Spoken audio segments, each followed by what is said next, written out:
Alabado sea el nombre del Señor. Mire cómo gráficamente denuncia Jeremías este pecado. Capítulo 5, verso 8 de Jeremías. Son como caballos bien cebados y fogosos. Todos relinchan por la mujer ajena. Alabado sea el nombre del Señor. Hay que tener mucho cuidado con la mujer ajena. Sea bendito el nombre de Cristo. Mire lo que dice esta versión. Jeremías 5:8. Como caballos bien alimentados, cada cual relinchaba tras la mujer de su prójimo. Había una depravación sexual, una depravación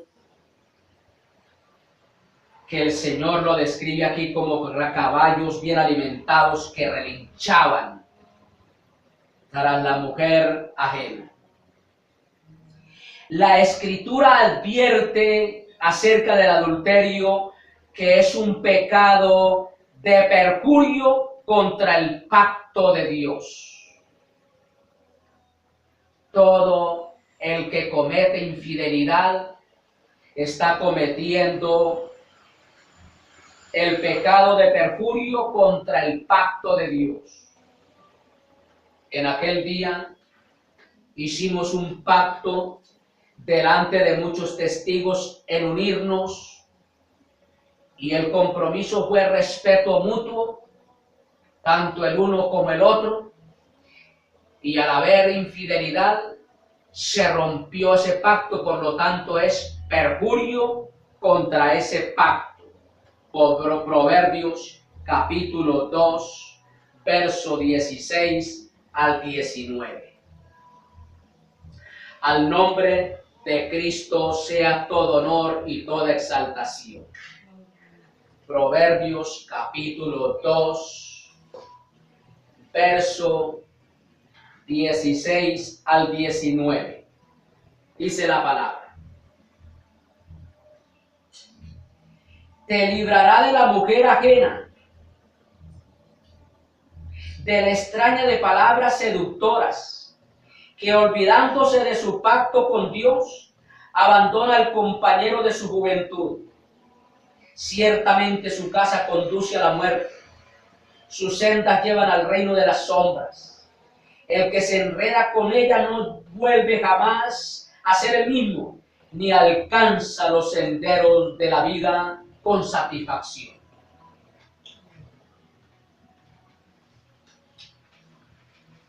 Hay que tener mucho cuidado en no caer en infidelidad.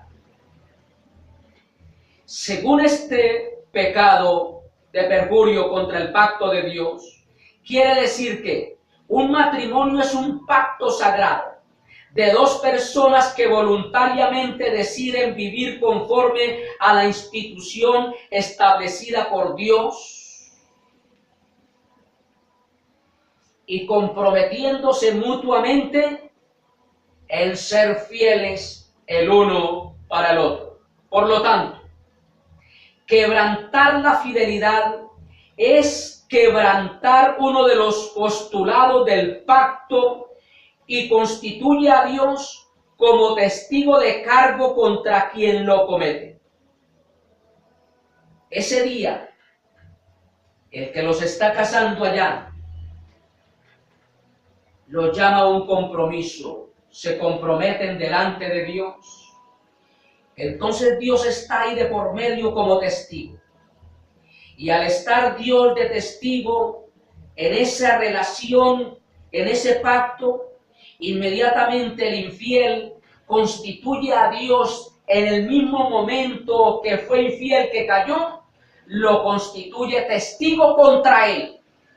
Por eso dice: a los fornicarios y a los adúlteros los juzgará Dios. Dios es testigo de que ellos hicieron un compromiso, pero que lo violaron, por lo tanto es un testigo contra ellos mismos de lo que les ha de venir. Mía es la venganza, yo pagaré, dice el Señor más adelante, alabado sea el nombre del Señor. Entonces, no nos aterremos cuando empiecen los juicios para los que han roto ese pacto. Al nombre del Señor sea todo honor y toda gloria. Cristo pone un énfasis muy marcado en la comisión de este pecado, situando el pensamiento deseoso y disoluto concebido en la intimidad como relación del pecado. El Señor Jesucristo todavía va más allá. No solamente se es infiel, se ha caído en perjurio contra ese pacto de la ley divina. No solamente se ha caído en infidelidad yendo allá en la intimidad, sino como lo dice Mateo 5:28, alabado sea el nombre del Señor. Mire lo que dice en esta versión Mateo 5:28.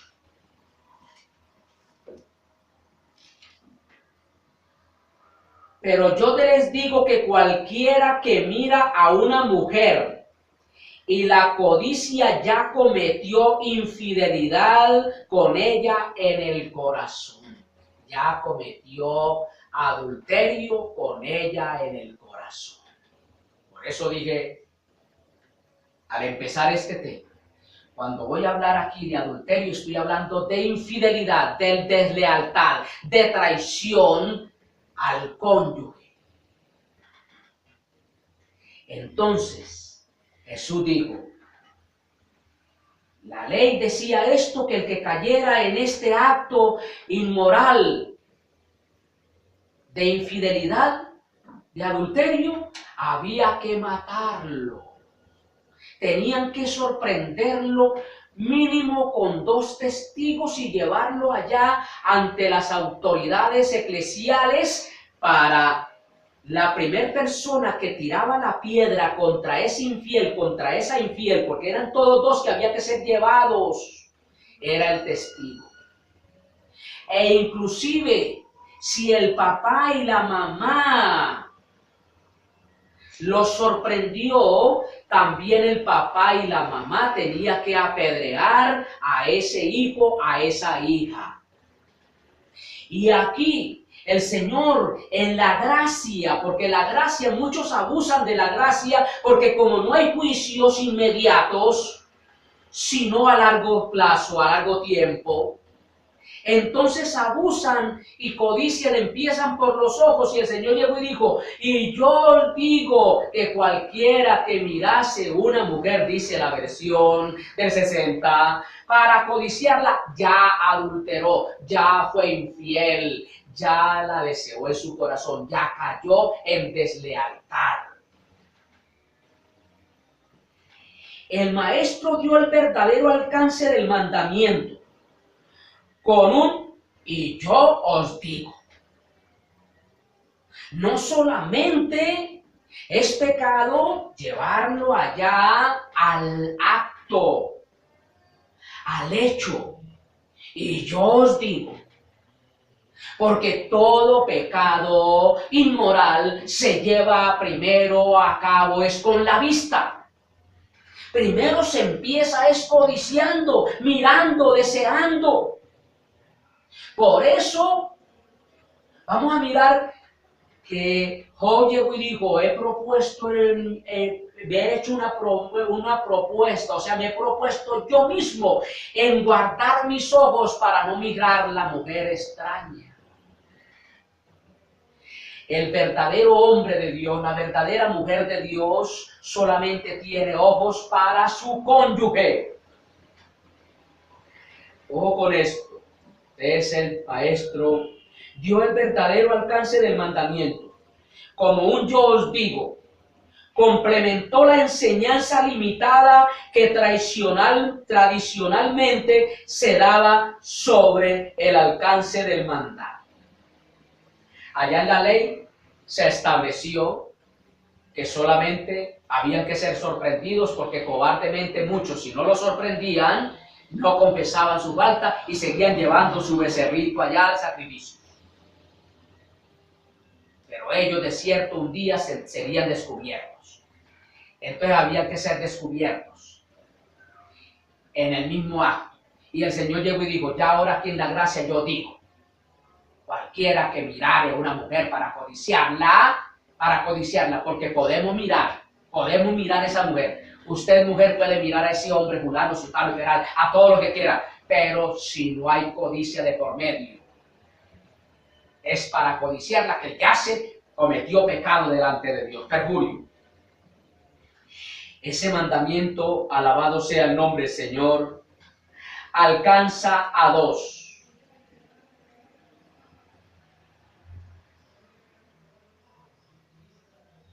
Ese mandamiento alcanza a dos. Uno, el propio de la prohibición del adulterio, y otro, el de codicia. El uno, el que cayó en el acto, y el otro, el de codicia. Expresado también en la ley. Éxodo 20:17, Deuteronomio 5:18. Mire lo que dice Deuteronomio 5:18.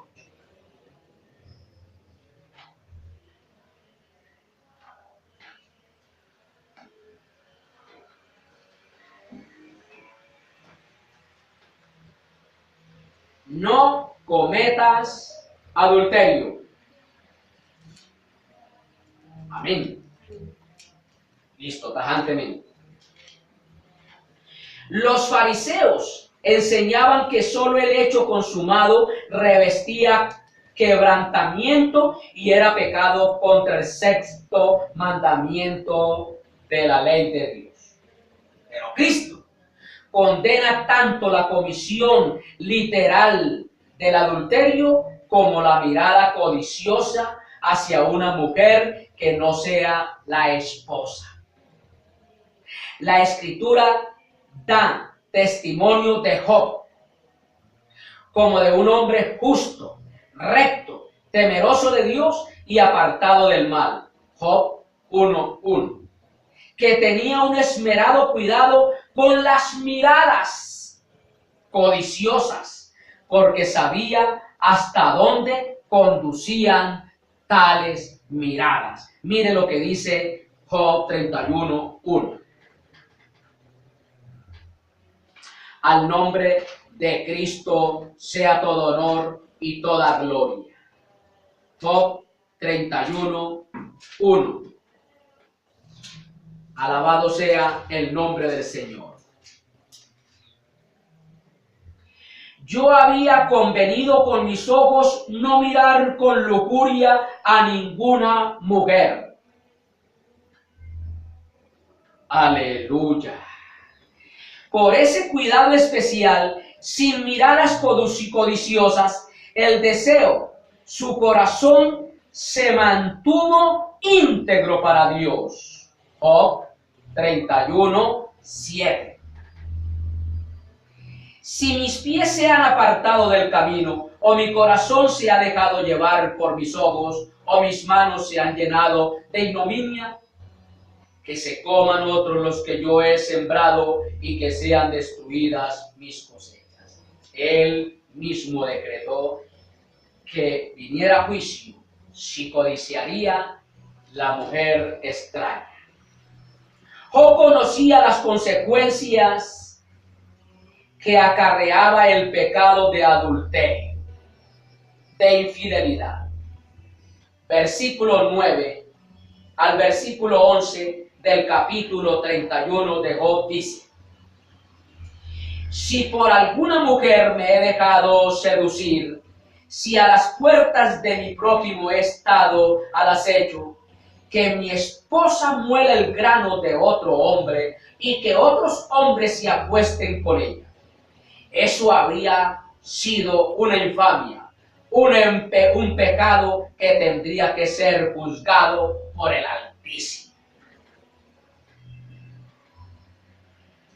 Moralmente, el pecado de adulterio comienza con una mirada codiciosa, como fue en el caso de David con Betsabé, la mujer de Urías Eteo. David no cayó en adulterio ocasionalmente, por accidente, sino que empezó por la codicia. Si él no se hubiese paseado por el terrado y hubiese visto a esa mujer, y entre ese ver la codicia, él no hubiese caído. Pero la codició de tal manera que la mandó a llamar. Segunda de Samuel 11:2. Alabado sea el nombre de Cristo. Por eso, hermanos del alma, tengamos mucho cuidado con las miradas. ¿Qué vemos? Al nombre del Señor sea todo honor y toda gloria. Segunda de Samuel 11:2. Una tarde, al levantarse David de la cama, comenzó a pasearse por la azotea del palacio y desde allí vio a una mujer que se estaba bañando. La mujer era sumamente hermosa. Vio. Su caída comenzó por el ver, por el observar, y eso lo llevó a la codicia. Por ello, con esto, amados míos, la mirada codiciosa activa la concupiscencia del corazón, de donde salen los malos deseos que procurarán ejecutarse. Y en muchos casos llegarán a realizarse. Se llevarán a cabo por una mirada. Mateo 15, 19 al 20. Mire lo que dijo Cristo. Mateo 15, 19 al 20. Porque del corazón salen los malos pensamientos, los homicidios, los adulterios, las inmoralidades sexuales, los robos, los falsos testimonios y las calumnias. Estas son las cosas que contaminan a la persona, y no el comer sin lavarse las manos. Los ojos son la puerta de entrada del elemento que genera perversidad. La afirmación de Jesús debe entenderse claramente. El pecado no está en mirar a una mujer. La pecaminosidad está en la mirada puesta en ella para codiciarla. Él nunca dijo: cualquiera que mirare a una mujer ya pecó. No, para codiciarla. El Señor afirma que esa mirada codiciosa hacia la mujer, o podemos llamarlo de esta manera también, hacia el hombre, porque muchas mujeres también miran a otro hombre.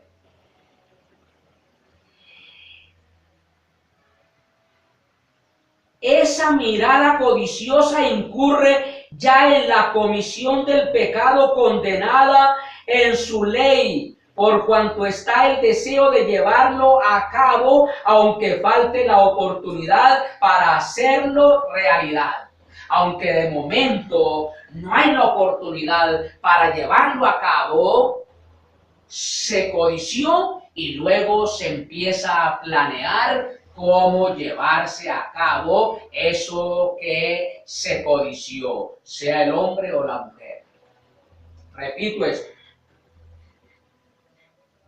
El Señor afirma que esa mirada codiciosa hacia la mujer o hacia el hombre del prójimo incurre ya en la comisión del pecado condenado en su ley, por cuanto está el deseo de llevarlo a cabo, aunque falte la oportunidad para hacerlo realidad.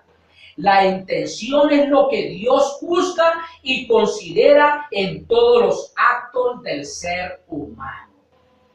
¿Con qué intención se miró a esa mujer? ¿Con qué intención se miró a ese hombre? Esa intención es la que cuenta para Dios, lo cual Dios juzga es por esa intención. Si es buena la intención, el Señor no le imputa castigo, no le va a retribuir castigo, pero si esa mirada, si esa intención es mala, es pecaminosa, el Señor inmediatamente decreta, inmediatamente retribuye castigo. Pero téngase en cuenta 2 puntos. El caer en infidelidad, el caer en determinados actos pecaminosos, si usted fue salvo, porque una cosa es cierta, hermanos, estamos hablando es para cristianos. La salvación, si usted fue salvo, la salvación no se pierde, porque Dios no da y luego quita. La salvación no es por obras para que nadie se gloríe. Esa salvación, por mucho que usted haya caído en adulterio, que usted se haya revolcado en el pecado en el mundo, se descarrió, Dios allá, hermano, va a ser la forma de que usted sea salvo como por fuego, escape como por fuego. Oiga esto. Esto no impide que se tenga compasión del adúltero, del infiel, y se procure su restauración espiritual. No. Dios, hermano, procura su restauración espiritual, pues la compasión de Dios es grande. Grande la misericordia de Dios, de tal manera que cada mañana es renovada. Una cosa sí es cierta, esa salvación no se pierde, pero las consecuencias a ese extravío, a ese pecado, a esa inmoralidad, es inevitable. Dios mismo se encargará con sus propias manos en castigar a ese que cayó en esos actos vergonzosos, porque dice él, mía es la venganza. Y ahí es donde vamos a entrar en ese tema, mía es la venganza. ¿Qué quiere decir mía es la venganza? Lo veremos el próximo domingo con la ayuda de Dios. Mire, hermano, que Dios procurará la restauración para esa persona según Juan 8, del 2 al 11. Al nombre de Cristo sea todo honor y toda exaltación.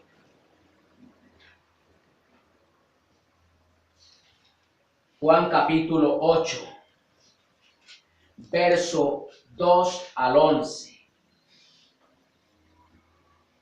Dice la palabra. Al amanecer se presentó de nuevo en el templo. Toda la gente se le acercó y él se sentó a enseñarles.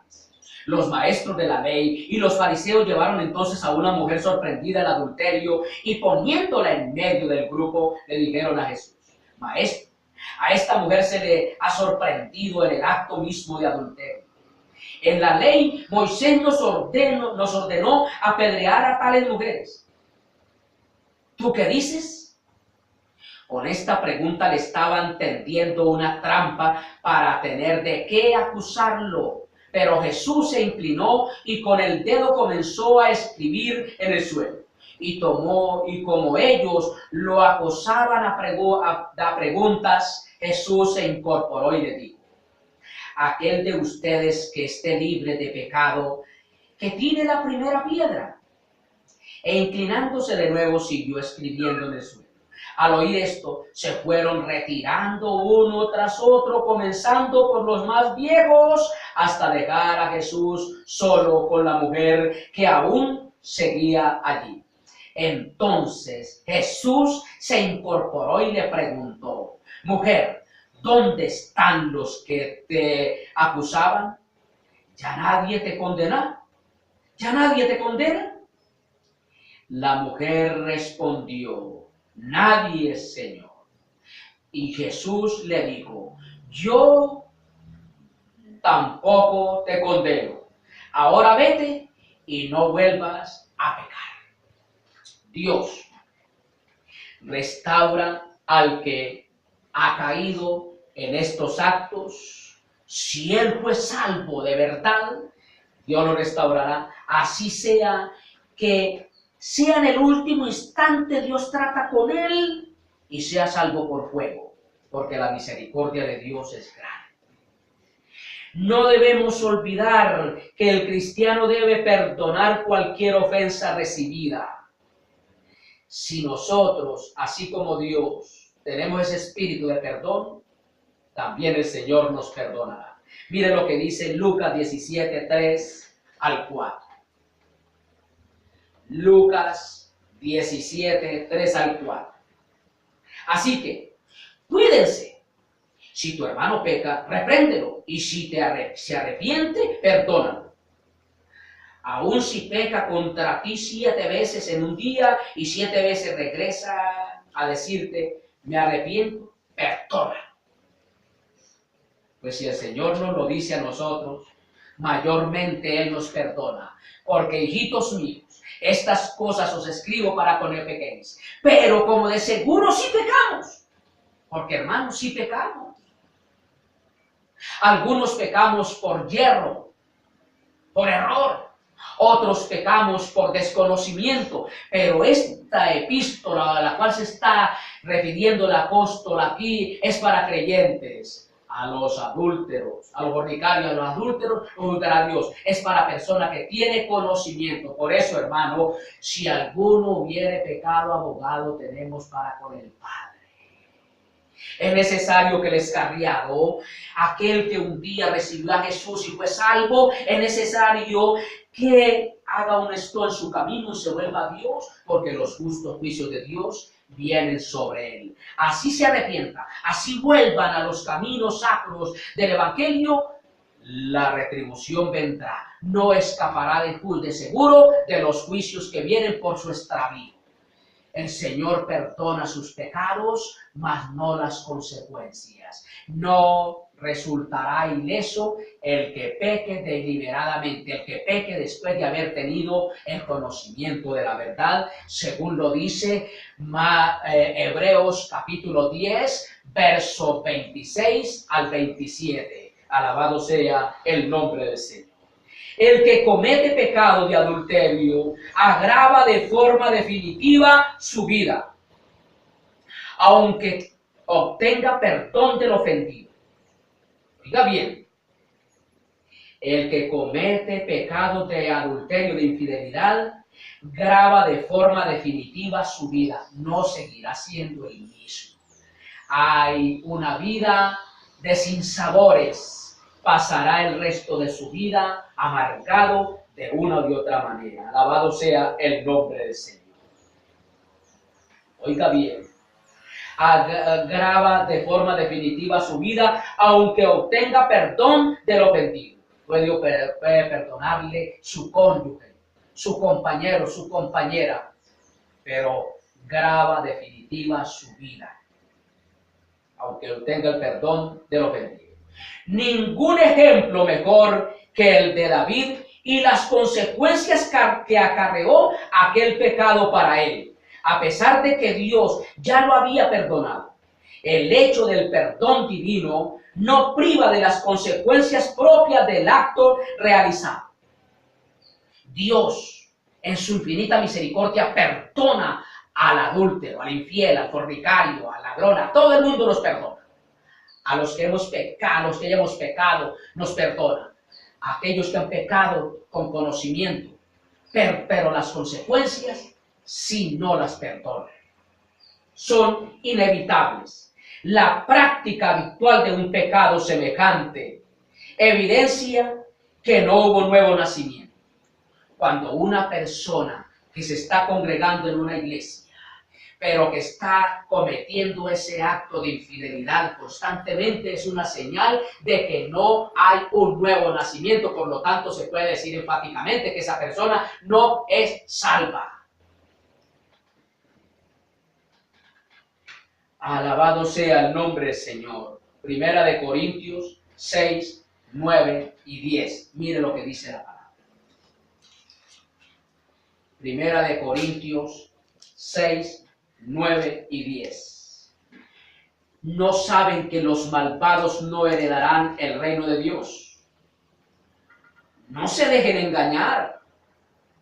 que ni los fornicarios, ni los idólatras, ni los adúlteros, ni los sodomitas, ni los pervertidos sexual, ni los ladrones, ni los ávaros, ni los borrachos, ni los calumniadores, ni los estafadores heredarán el reino de Dios. No se equivoque, amado hermano o amado amigo que se está congregando, usted que está practicando, llevando a cabo de continuo sus pecados, usted va a heredar el reino de Dios. No se equivoque.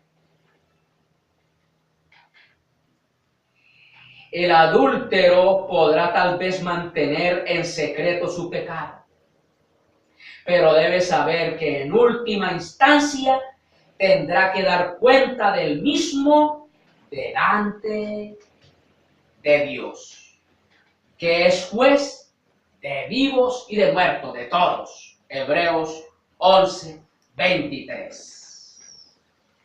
Ahí está solapadamente, ahí está cometiendo infidelidad y nadie sabe, y lo tiene oculto. No se preocupe, que al final del camino, cuando parta la eternidad, tendrá que darle cuenta al juez de todos.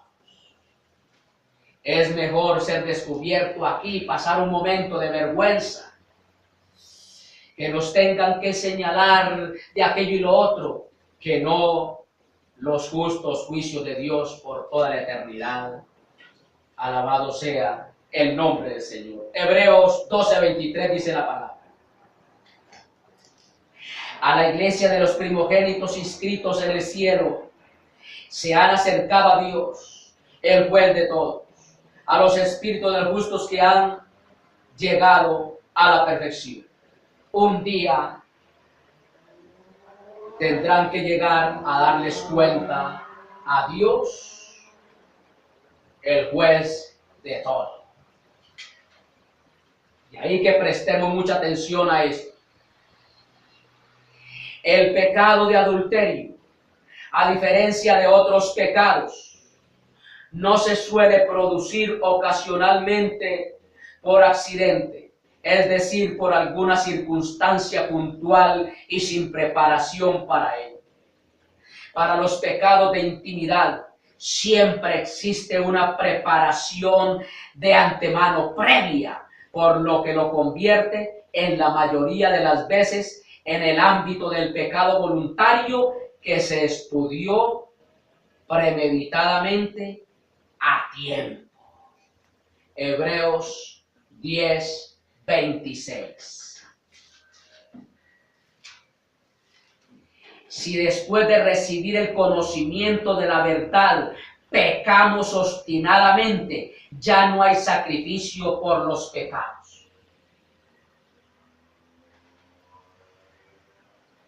Debe tenerse muy en cuenta que para el pecado voluntario solo queda la esperanza de una drástica disciplina directamente del Dios Todopoderoso. Versículo 27 del capítulo 10 de Hebreos. Solo para el que cayó, en el que pecó después de haber recibido el conocimiento de la verdad, queda una terrible expectativa de juicio. El fuego ardiente que ha de devorar a los enemigos de Dios. Inmediatamente esa persona, después de haber recibido el conocimiento de la verdad y haya caído en estos pecados, póngale el nombre que sea, inmediatamente ya el sacrificio de Cristo no lo va a cubrir, no le va a servir para nada, sino que lo que viene es juicio de parte de Dios, pero es un juicio para destrucción de esta carne, pero que su espíritu viva en el día postrero, serán salvos por fuego. Los cónyuges cristianos no deben olvidar que Dios es fuego consumidor. Hebreos 12:29. Y ahí es donde vamos a entrar al tema el domingo entrante, si Dios todavía no ha venido por la iglesia o la muerte no ha venido a darnos el descanso eterno. Y se titulará para el domingo, Mía es la venganza. El capítulo 12, verso 23 de Hebreos dice,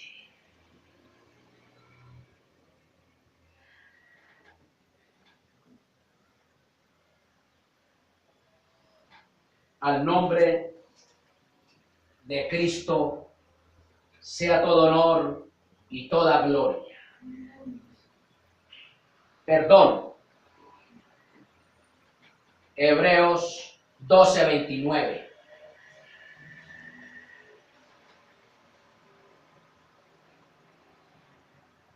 Porque nuestro Dios es fuego consumidor.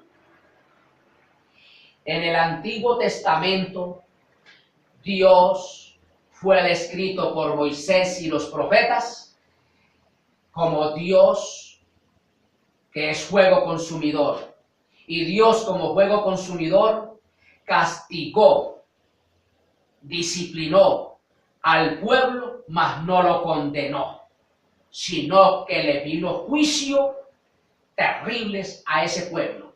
Al cristiano, al de la gracia, que haya pecado voluntariamente después de tener conocimiento, después de haber recibido esa salvación tan grande, no se le quitará la salvación, pero sí vendrán juicios extraordinarios, expectación de juicio y de hervor de fuego que ha de devorar a los enemigos de Dios, porque Dios es fuego consumidor. Aleluya. Los cristianos que practican el pecado de forma consciente y voluntaria en un acto de suprema impiedad y rebeldía contra Dios, les